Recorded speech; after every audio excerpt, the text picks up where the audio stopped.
जय हिंद दोस्तों, स्वागत है आपका दैनिक भास्कर में। मैं डॉक्टर जेपी मौर्य और आज हमारी खास मुलाकात हो रही है भारतीय जनता पार्टी के प्रदेश प्रवक्ता आदरणीय ओम प्रकाश सिंह जी से।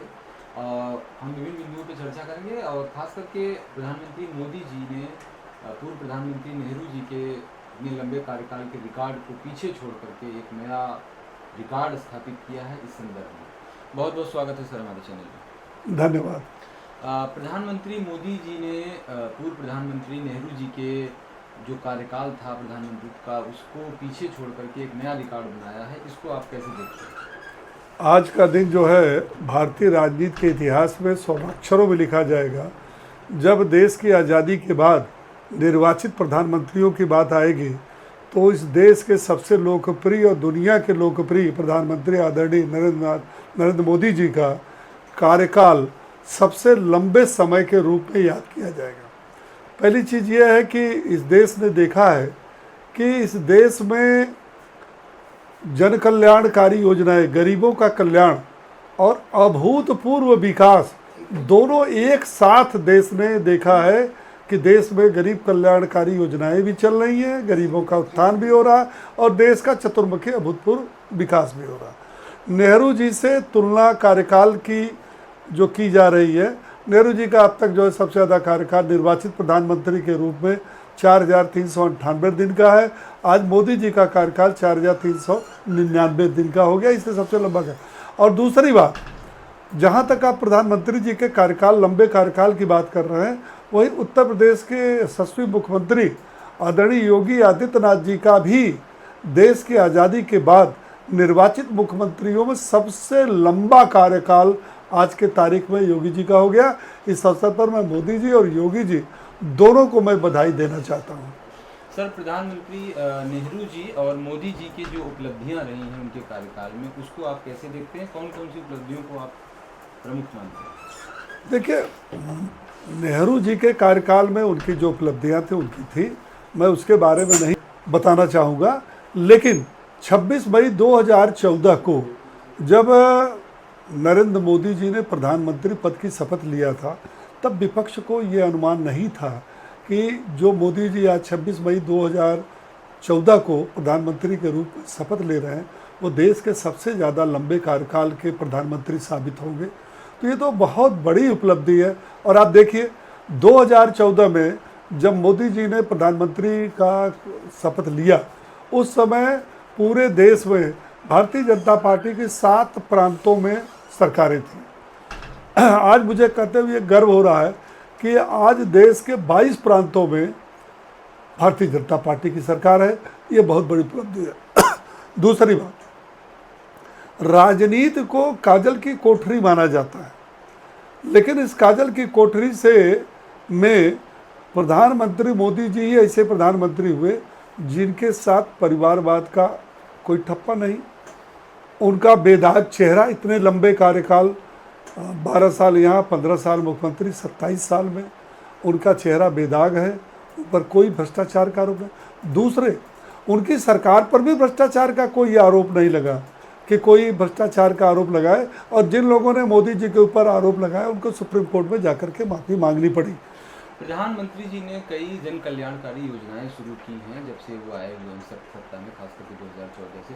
उन सभी योजनाओं में जो 5 प्रमुख योजनाएं जो आपको लगे कि वास्तव में जमीन पर हकीकत के रूप में उसका प्रभाव दिख रहा है? देखिए, मोदी जी शुरू से अपने को जनसेवक मानते हैं, और जब उन्होंने प्रधानमंत्री का शपथ लिया तो देखा कि इस देश के गरीबों के लिए जन कल्याणकारी योजनाओं का अभाव है, लोग भूखों सो रहे हैं। उन्होंने क्या किया कि जो व्यक्ति की, गरीब व्यक्ति या आम व्यक्ति की जो सबसे ज़रूरत की चीज़ थी, उन्होंने आज देश के 81 करोड़ गरीबों को जो है प्रति माह मुफ्त राशन मिल रहा है। 12 लाख शौचालय उनके लिए बनाया, शौचालय की व्यवस्था नहीं थी। उज्ज्वला गैस की व्यवस्था किया उन्होंने, किसानों के लिए सम्मान निधि की व्यवस्था किया उन्होंने, स्वच्छ जल की व्यवस्था किया उन्होंने। और सबसे बड़ी बात ये थी कि देश का गरीब अपने इलाज नहीं करा पाता था। आज 60 करोड़ लोग जो है वो आयुष्मान भारत का लाभ ले रहे हैं। तो गरीब के लिए जितनी योजनाएं बनी, बिना भेदभाव के, चाहे हिंदू हो, मुसलमान हो, सिख हो, ईसाई हो, कुछ सरकारें ऐसी भी थी जो मुस्लिम तुष्टिकरण की राजनीति के तहत वो उनके लिए योजनाएं चलाती थी, लेकिन बहुसंख्यक हिंदुओं के लिए योजनाएं नहीं चलती थी। आज उनके लिए चल रही है। आज उनको रोटी भी मिल रहा है, मकान भी मिल रहा है, स्वास्थ्य भी मिल रहा है, जनधन खाता मिला जिसमें डायरेक्ट योजनाओं का लाभ मिल रहा है, किसान सम्मान निधि किसानों को मिल रहा है, महिलाओं के लिए आरक्षण, और पहला प्रधानमंत्री है जिन्होंने दृढ़ संकल्प लिया। और देश के अंदर जितने भी कोड थे, धारा 370 को समाप्त करना बड़ा मुश्किल था, लेकिन उन्होंने धारा 370 भी समाप्त किया, 3 तलाक को उन्होंने समाप्त किया। तो जो कुरीतियाँ थी वो बहुत हद तक जाकर के मोदी जी ने एक दृढ़ इच्छा संकल्प शक्ति लेकर के उन्होंने उसको देश हित में लागू किया, चाहे वो नोटबंदी हो, चाहे धारा 370 हो, चाहे 3 तलाक हो, या अन्य जितनी भी है योजनाएं हैं या उन्होंने संकल्प लिया, वो सभी देश हित में लिया। पिछले 12 वर्षों में अगर हम बात करें सर, तो भारत देश की जो छवि है वो वैश्विक रूप में किस प्रकार से उभरी है, कितना बेहतर हुआ है, इसको आप कैसे देखते हैं? देखिए, जब से 14 में प्रधानमंत्री मोदी जी सत्ता संभाली, तब से दुनिया के पैमाने पर भारत को लोग इज्जत गौरव की दृष्टि से देखते हैं। मैं आपको एक उदाहरण देता हूँ। दुनिया का कोई भी राष्ट्राध्यक्ष ऐसा नहीं है जो मोदी के समतुल्य पूरी दुनिया में उन्होंने सम्मान पाया हो। आज दुनिया के 33 देशों ने, जिसमें 12 से अधिक मुस्लिम राष्ट्र हैं, उन्होंने अपने देश का सर्वोच्च नागरिक सम्मान से उनको नवाजा है। ये हमारे भारत, वो नरेंद्र मोदी जी को नहीं नवाजा है, वो देश के प्रधानमंत्री को, भारत के प्रधानमंत्री को नवाजा है। तो 33 देशों ने अपने देश का सर्वोच्च सम्मान, नागरिक सम्मान उन्होंने मोदी जी को दिया। ये हम सब के लिए गौरव की बात है। आज भारत आर्थिक रूप से मजबूत हुआ है, रक्षा के क्षेत्र में मजबूत हुआ है, निर्माण के क्षेत्र में मजबूत हुआ है। आत्मनिर्भर भारत, विकसित भारत का जो उन्होंने नारा दिया वो सभी साकार हो। सर एक लास्ट प्रश्न है सर, युवाओं के लिए मोदी सरकार ने ऐसी कौन सी योजनाएं भविष्य के लिए बनाई हैं, या जो उनका बेहतर कल्याण हो सके? देखिए, सरकार के जो योजनाएं हैं वो ख़ास तौर से युवाओं के लिए, महिलाओं के लिए, किसानों के लिए और गरीबों के लिए बनी। इस देश का जो सबसे बड़ा एक बहुत बड़ा क्षेत्र युवाओं का है। युवाओं को देखिए, उत्तर प्रदेश में कोई ऐसी सरकार नहीं जो आंकड़ा प्रस्तुत कर सके। पिछले 9 साल में 9.5 लाख बच्चों को सरकारी नौकरियां दी गई। मैं प्राइवेट सेक्टर में नहीं जाना चाहता, लेकिन उसमें 9.5 लाख लोगों को नौकरी दी है। और कोई भी ऐसा व्यक्ति नहीं है जिससे ये कहे कि सिफारिश पर हुई है, पैसा दे करके हुई है, जैसा कि पिछले सरकारें बदनाम थी, जमीन जेवर बेचने वालों को या सिफारिश वालों को नौकरी मिलती थी। आम युवा को नौकरी मिल रही। और दूसरी बात, हमारी जो महिला सशक्तिकरण की बात होती है, महिला सम्मान की बात होती है, आज प्रत्येक नौकरी में 30 से 33% हमारी छात्राओं को, हमारी महिलाओं को प्रतिनिधित्व कर। पुलिस विभाग में आप देखिए कि पुलिस विभाग में अलग से उनकी पीएससी की जो है टुकड़ी बनी है, उनका अलग से वो बना है। तो महिलाओं को सम्मान, युवाओं को सम्मान ये दिया। और यही कारण है कि 2014 से भारत का युवा, भारत का नारी और भारत के गरीब, भारत के किसान वो मोदी जी के साथ। सर, विपक्ष हमेशा से आरोप लगाता रहा है कि जो है भारतीय जनता पार्टी सत्ता में आने के बाद संविधान खत्म कर देती है। और वो बोल रही थी कि मोदी जी आए थे तो बोले थे हर साल 2 करोड़ नौकरियां देंगे। ऐसा उन्होंने जो वादे किए, उन्होंने कोई वादा पूरा नहीं किया, ऐसा आरोप विपक्ष का। मैं विपक्ष से पूछना चाहता हूं कि 12 साल में संविधान में कौन सा बदलाव किया, संविधान में कौन सा छेड़छाड़ किया? समाजवादी पार्टी 2024 में इसमें सफल रही है बताने में कि अगर इनको भारी बहुमत मिल गया तो संविधान, बाबा साहब का संविधान बदल जाएगा, ओबीसी का जो है आरक्षण खत्म हो जाएगा। ओबीसी का आरक्षण और मजबूत हुआ है। और बाबा साहब के संविधान का सम्मान, जो लोग बाबा साहब के संविधान को जेब में लेकर घूमते हैं, उनके पुरखों ने भी बाबा साहब के संविधान का अनादर किया और संविधान का अनादर आए दिन करते हैं। जैसे इंदिरा जी थी, अपने शासनकाल 75 में उन्होंने देश में आपातकाल लागू किया हाई कोर्ट के आदेश के बावजूद, और उन्होंने किस प्रकार से उत्पीड़न किया। यह है संविधान की परिभाषा। दूसरी संविधान की परिभाषा, राहुल गांधी जो है जेब में लेकर संविधान की कॉपी चलते हैं, और जब दुनिया के दौरे पर जाते हैं, वो दुनिया के दौरे पर ऐसे नहीं जाते, वो अपने व्यक्तिगत दौरे पर जाते हैं, बिना बताए जाते हैं, बिना सुरक्षा के जाते हैं।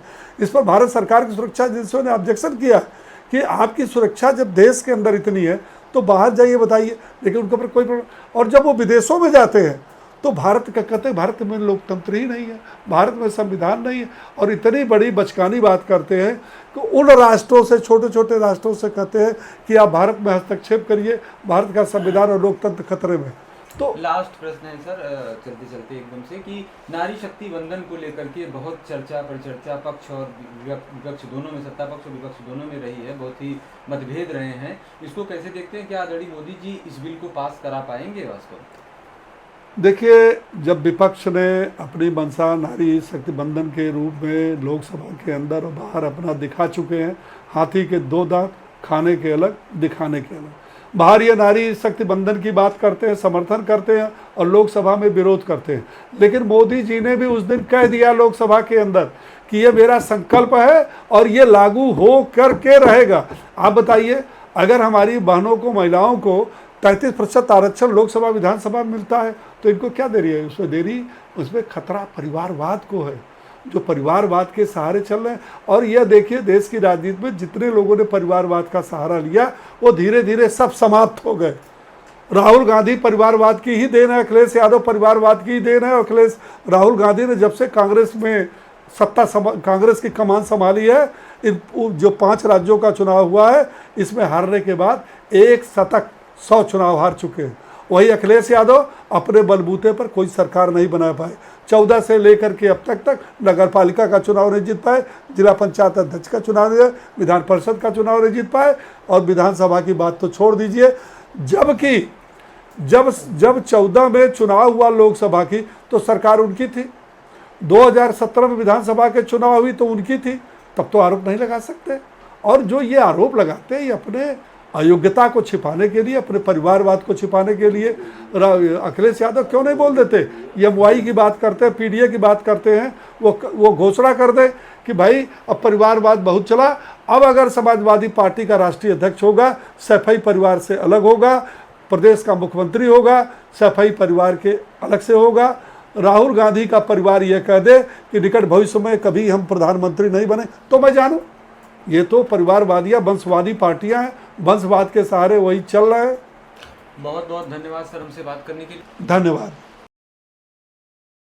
राजनीति हो या क्रिकेट, देश विदेश की ब्रेकिंग हो या आपके मोहल्ले की बड़ी खबर, सब मिलेगा एक ही ऐप में, सबसे तेज और भरोसेमंद। अभी डाउनलोड करें दैनिक भास्कर डिजिटल।